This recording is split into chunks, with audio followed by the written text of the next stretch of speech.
Gavin, Manders, 2018 is drawing to an end. What a successful, what we would call a successful year for Manders Tennis Management. Yourself, others involved. To briefly sum up, what you consider this year has been like for you and MTM? Well, it's kind of been a roller coaster year because from an MTM perspective, I mean, things are going great. I mean, the amount of work that we're doing in the community with the juniors and at the facility is just beautiful to see. You know, we have the free community clinic that we do every Saturday, so we're making sure that we give back and give people the opportunity to try the great sport of tennis. We have our junior academy that's rolling. We've had an open singles event, which really hasn't been done for a very long time, allowing the ladies to play with the guys. We have me and Gavin, who's #1 and #2 on the island at the end of this year, who's located here with us at MTM at Fairmont. But you know, for me personally, it's been a little bit of a tricky year because you know my mom had passed, so it's still pretty much trying to get back to balance from that. But MTM is doing great. You're recently back from the under-12 training camp that they had in Dominican Republic for players in the region. You took Antonio Warner. Give us a sense of how he made out in that camp and where the level is different between our under-12 in Antonio and what you saw amongst the rest of the region. Yeah, I mean, he's middle to top of the pack. You know, we don't really struggle to compete in the 12s, 10s, 12s, 14s. It's after that we start to kind of lose it. But you can see the areas that if they aren't touched in Antonio, where they will just surpass him quite easily. But he did very well. You know, it's to get them in the environment, get them around the other players so that they can see how they work, see how they listen. You know, when I was there, because I was coaching a lot of the top guys, I was on the top court quite a bit from the coaching perspective, and these guys just listen. You tell them what to do, they just do it. And I think, you know, some of our players here is that double-edged sword with Paradise and not really having to make it. You know, we struggle with that a little bit. But Antonio did quite well. I was actually quite proud of everything that he did during the camp. He had his times, but, you know, he really did quite well. Now, you were saying for yourself you were coaching some of the top players on the top court.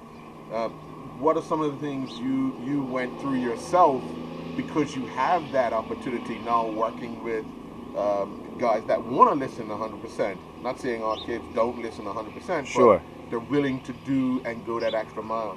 Well, I mean, it's kind of one of them things where I've traveled quite a bit. I've played at high levels. I've went to academy. I've coached under some great coaches, and it's just great to be able to use my knowledge and know that it's really being you know, used to its fullest.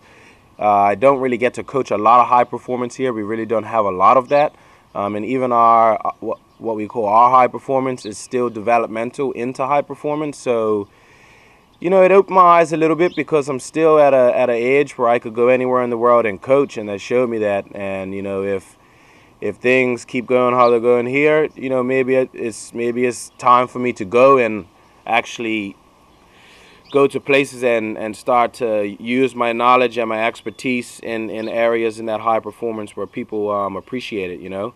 But at the camp, it was great, great experience with Gustavo, and you feed off the kids' energy too. So I mean, we were out on the court. We were at the courts like 11 hours a day, but I loved every second because, you know, when you're seeing them implement those things right away, and you know, you just met them, but they're really respecting you at such a high level, which sometimes is a struggle to get in your own country. You know, it's rewarding, and you know, it really makes you kind of understand where you are and just appreciate it. Number one and number two. For yourself, you've been top of the tennis, men's tennis scene for quite some time. But how much of a challenge is it to stay there? Because it's easy. One would say it's hard to get there. It's harder to stay there. So what is that? I mean, you know, only the people in my inner circle truly understand, you know, the sacrifices and the different things that I've done. I've definitely struggled a little bit with my fitness over the last 2 years with having the 2 kids. So that was a bit of a struggle, but at the same time, one of the most beautiful things that I've ever really experienced. So to stay at the top, I mean, this is at the end of this year, that's 10 out of 11 years. And even the year that I didn't, that was the year I lost my toe and still won the tournament that I played that year. So to stay up there takes a discipline and, you know, sacrifice and different diets and training and the stuff that people don't really see, like riding to work every day and riding back and, you know, training 2-3 times a day with different people outside of the lessons and still being, you know, an active parent. But I think the most difficult time is coming now for me because mentally, you know, I'm not really sure if, and the last 2 years have kind of showed that, you know, to be a really good father and husband and family man and run a business and do it at the highest level, it really doesn't leave a lot of time for as much training as what it's taken to stay at the top. So I'm kind of at a crossroad. I haven't really decided yet. I wouldn't say that I'm close to retirement, but you know, from me taking the approach as the #1 player, I'm really just kind of thinking if that's still what I want to do, because I have so many other things. We've had convos before. My goals aren't the same. You know, my goals are the next generation. I continue to compete because I love to do it. But this year with my mom passing, and this is probably the hardest year that I've struggled with fitness because my disciplines just haven't been the same.